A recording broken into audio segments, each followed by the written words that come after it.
Okay guys, we've got our Epson printer here. Here's the model number, ET-7750. I have been using it for sublimation, but I want it for my printing my film positives for screen printing. So I want some jet black ink to go in there for that. So I have, as you'll see, I have drained the black ink out already. So the first thing you're going to want to do, because your print head is going to be locked in place over here, so what you want to do is just do a test print or print, any sort of document, start printing and then pull your power plug out or cut your power so that it sort of stops halfway through printing, as you'll see here. There's a page in there already, and then by doing that, then you can just move it that the lid sort of only lifts so far. I've just stuck this screwdriver in here, just in the corner there, just to lift it up a bit more than what it normally sits. It sort of sits down there. You can actually just give yourself a little bit more room.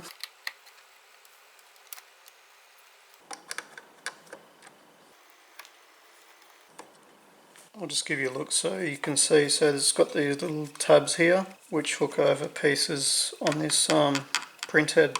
I just took this seal pick here with a little hook and just hooked it up behind that.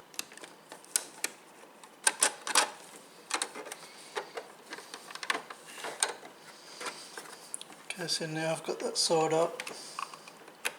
Should make it easier to get this other side. Okay, so here's a look at all the printer dampers, I think they're called. So for this particular printer there's two blacks here, and then there's a process black over here which I need to drain out. So I've already drained out these two here. There's a little screw holding each one. So basically you just remove that screw and then you just sort of maneuver it out. There is a little metal bracket in there as well.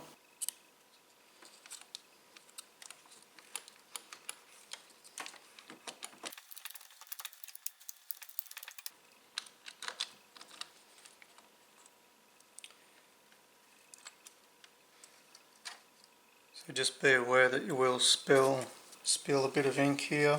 It's quite messy.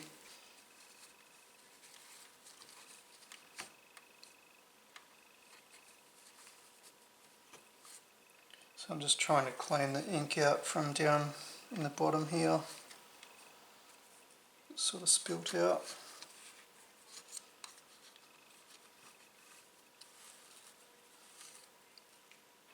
Okay, so if you notice this little bracket here, how it slots in, so this is the hose at the top, the tube, and this bracket sits in the bottom here. The trick is to slide this metal bracket when you want to pull this out from where I just did. So you either slide it forwards or backwards, I'm not sure which way, but then to get it out, slide it to the front of the printer like as it's sitting in there, and then it sort of lifts out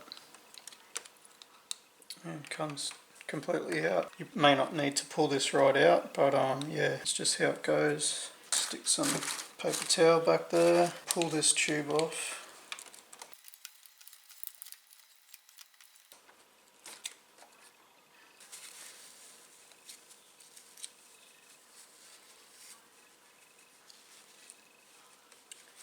So I'm just tipping this here. I'm not sure if it's going to get any more out of it or not. I did try putting the syringe on the back there and trying to get the ink out, but it didn't really only got a few drops out, so I'm not going to worry too much about it. I'll just print a heap of black pages just to clear that remaining sublimation ink out of there. Take our syringe. So I bought this from a cheap shop. It's only like $2 or $3, if that, and it's got this nozzle. Comes with it. Luckily this hose sort of just goes over that green piece there slightly, and it's just enough to be able to draw the ink out.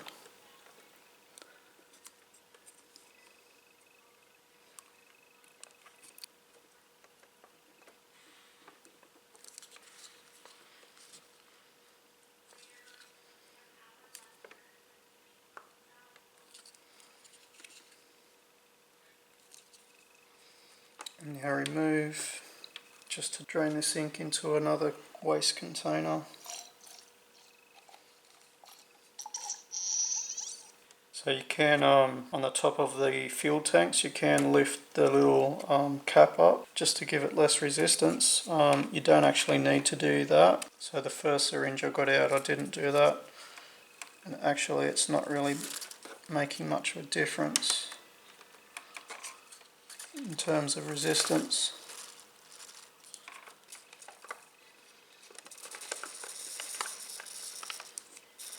So as you can see, there's nothing really coming out of it now, it's just air, so theoretically that should be everything out of there. Even though if I look on the front it's still showing that there is ink in there, but it must be just on the face of the sight glass there.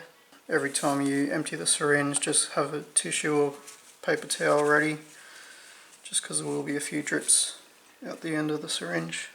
Just remove this, give it a clean. Now if you wanted to, you could probably rinse this out with a bit of water, this syringe, if you wanted to. Alright, so let's put this damper back on.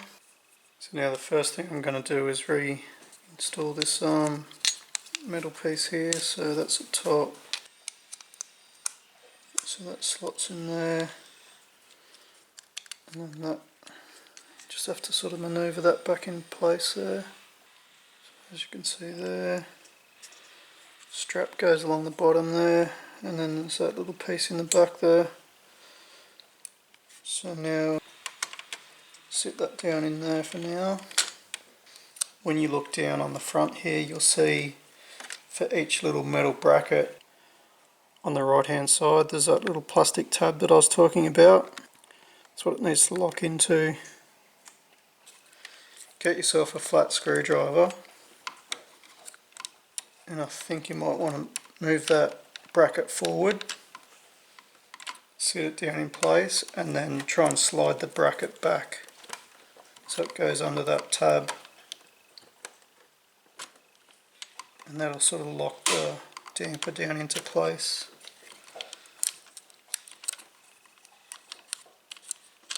So it's not locked in yet.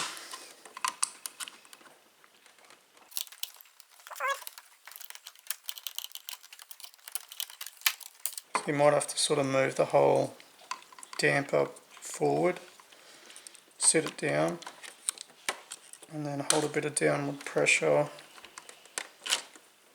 and slide the bracket back. It's not cooperating with me at the moment, so there must be another way.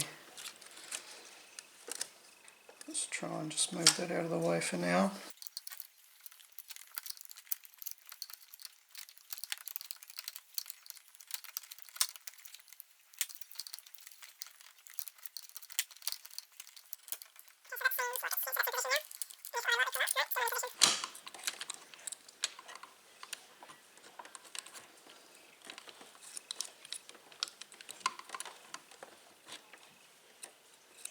Okay, so now if I lightly pull up on it, it seems like it's locked in. So that must be sort of ready to screw back down. Just double check that everything's all lined up, sitting how it should be. And good idea to have a magnetic screwdriver if you do have one. It's quite easy to lose these screws.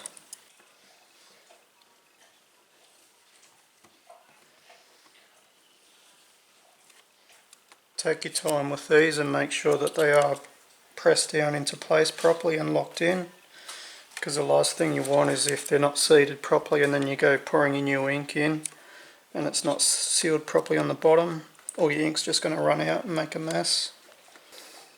Press those pipes back into there, hook this one on.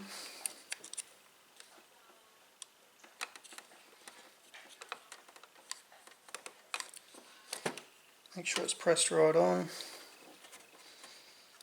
Now this little piece here, you'll notice there's a couple of little recesses here either side, and that's designed to go over that tab there, and I think slide backwards or slide to the left maybe,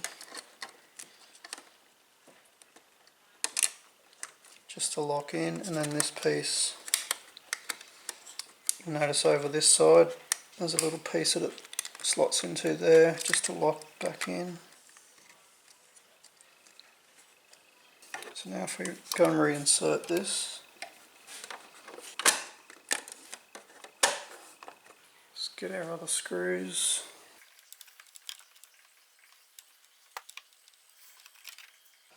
One at the front here.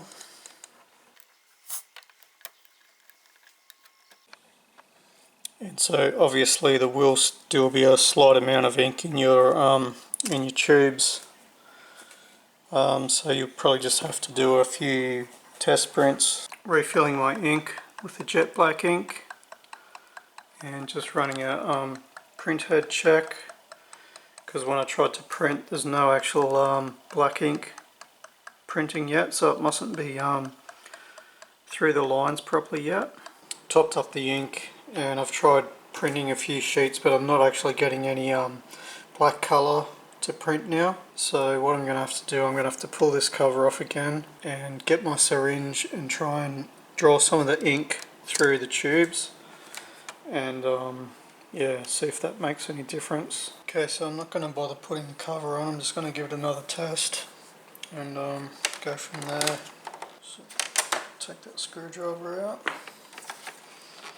Alright guys, so we've done several nozzle checks and head cleans and we've left it overnight. Proceeded to do another nozzle check.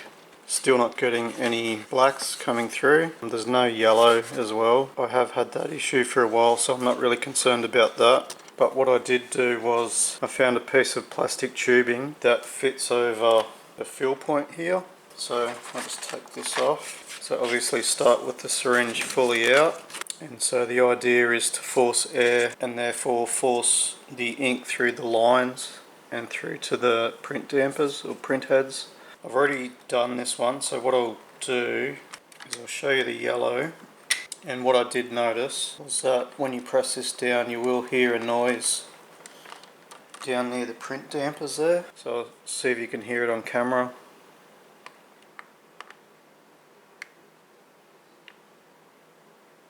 So it was making a few noises there, so obviously that's doing something.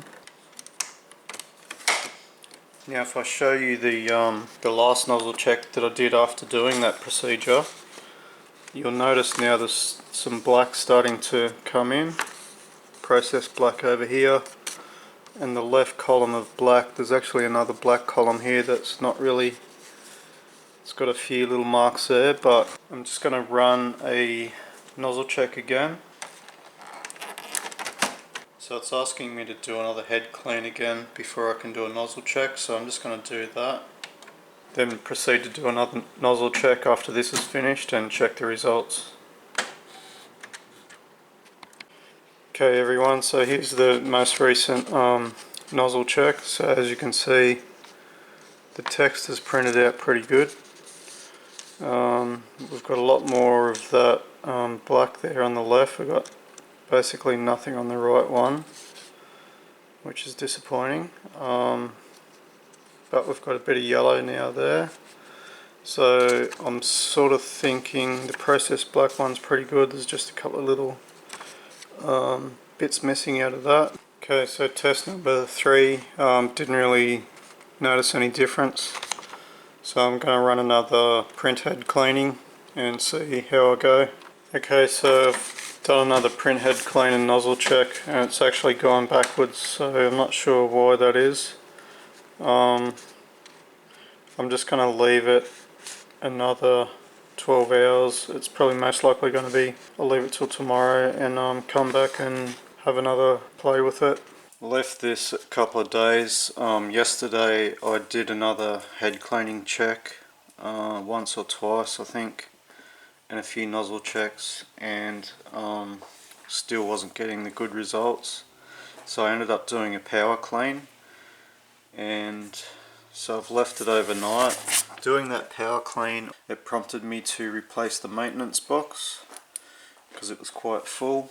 And as you can see from the ink levels here, the black and the processed black over here are what I filled with the new ink. That's how much they've come down. So that's how much was, you know, some of it was printed, but most of it was forced out through the head cleaning and the power cleaning into the maintenance box. I definitely should have all the old ink out now, and it should be just a new ink. So yeah, pretty much good to go. And if I knew what I know now about the power cleaning, I would just go straight to the power cleaning straight up. The maintenance box is only about $16 Australian, so not too much of a drama. I'd happily pay that to get it fixed straight away rather than have to wait, you know, 3-4 days like I have done mucking around with it. So yeah, there you have it. Hopefully that's the end of my troubles for now. I hope the video helped you out. Thanks for watching, and please feel free to like or subscribe. Any questions, leave in the comments down below.